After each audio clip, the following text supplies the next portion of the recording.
Hey guys, this is a part one video looking at the claim of the legitimacy of the social contract, which is supposedly an implicit agreement among members of society for social benefits. For example, giving up some individual liberties for state protection. Is that legitimate? Is there such a thing as a real social contract? And did we all agree to it? Did we all sign our names to it? So this is part one. Let me know what you think at the end of the video, and let me know if you want me to do a part two.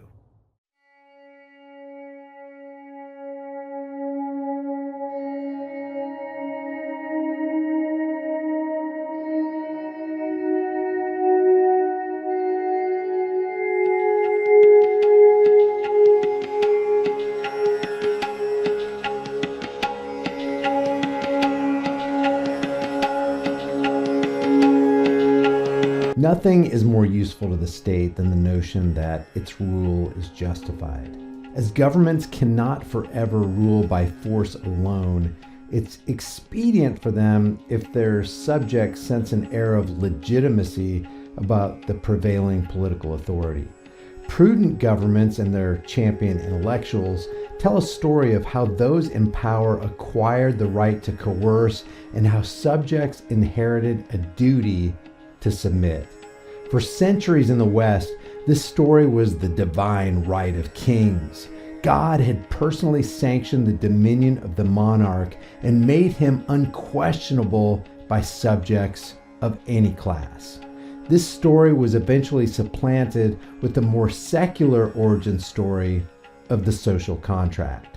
Though originally conceived as a defense of English royal rule with the disposal of autocratic kings, versions of this theory have become the prevailing justification for democratic and republican governments. Because acceptance of this story is so prevalent, it must be investigated first whether it ever occurred, and second, if this is a proper justification for a government's monopoly on the legitimate use of violent force. The story starts with a state of nature, a time prior to the conception of political authority and one of total freedom. Thomas Hobbes famously characterized life in this time as solitary, poor, nasty, brutish, and short, due to each man's tendency to quarrel in competition over resources, to secure his survival, and for prideful glory. It is a state of war of every man against every man. Strangely enough, Hobbes came to this conclusion watching men who never lived in a state of nature killing each other to control an already established political machinery during the events of the English Civil War. The irony was lost on him. As individuals become dissatisfied with this constant warring in nature, they seek to contract with one another in order that they may secure their persons and their property and to, quote, confer all their power and strength upon one man. This contract is made by covenant of every man with every man, each explicitly surrendering his rights to one man or group of men. And voila, legitimate political authority has been born. John Locke, on the other hand, imagined the state of nature differently. Instead of being a time of endless quarrel and misery, it was actually one governed by reason and without subordination or subjection. Just as Hobbes does, though, Locke explains that eventually all individuals wish to abandon the absolute liberty of the state of nature for the security of civil society. The only way this liberty can be surrendered by any individual, quote, is by agreeing with other men to join and unite into a community for their comfortable, safe, and peaceable living amongst one another, under the political authority of the majority. In both Hobbes and Locke's stories, the sovereign, whether it be a single man or a group of men, can only become legitimate by consent not of the sovereign to be, which does not yet have authority, to say otherwise is to beg the question, but of each individual who is to be party to the contract. Consider how unlikely it must be in the lineage of any government that there was a transitional moment where all men living in a state entirely absent of political authority agreed to forsake their natural liberty and equality with no dissenting voices and no forced agreement to terms.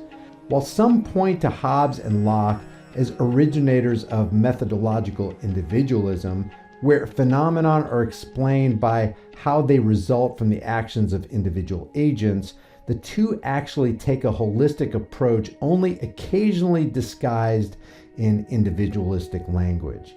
The fact that no hypothetical individuals are ever mentioned in the story as acting in any way other than the way each other individual is acting suggests that men act uniformly and as a whole.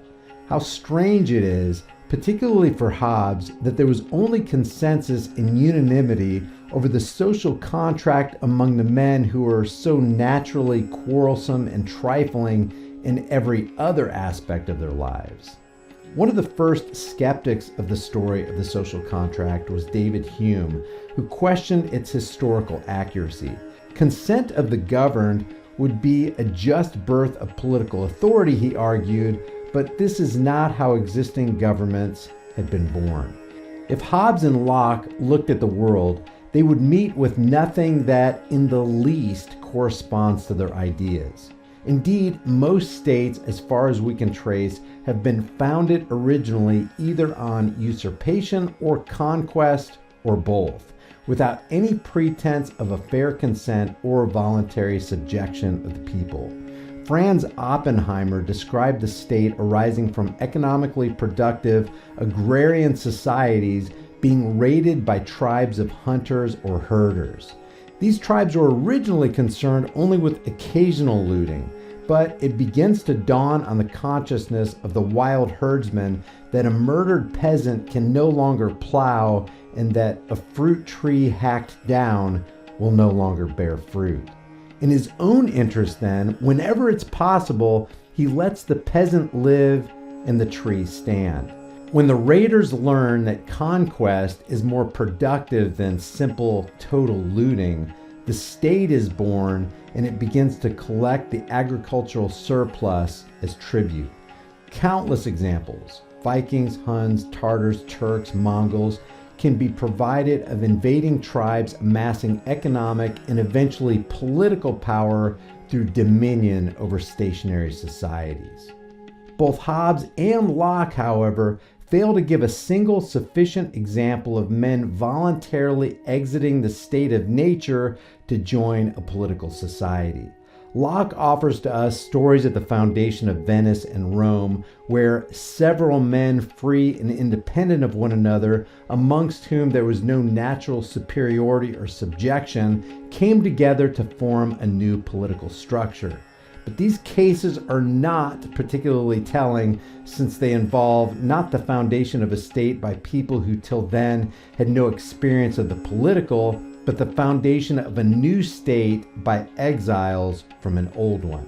Maybe unaware of the feebleness of the argument that political order was established instantaneously from a state of nature, Locke also gives a gradualist anthropological account that does not rely on absurd historical pretensions, but even this is without historical reference. Because both Hobbes and Locke fail to place their fingers on a single instance in which humans lived in a state of nature, the historical credibility of social contracts is dubious at best and likely to be outright false. Even if the theory of the social contract properly justifies governments that arise contractually from the state of nature, it is most certainly the case that none of the nation states today were born this way.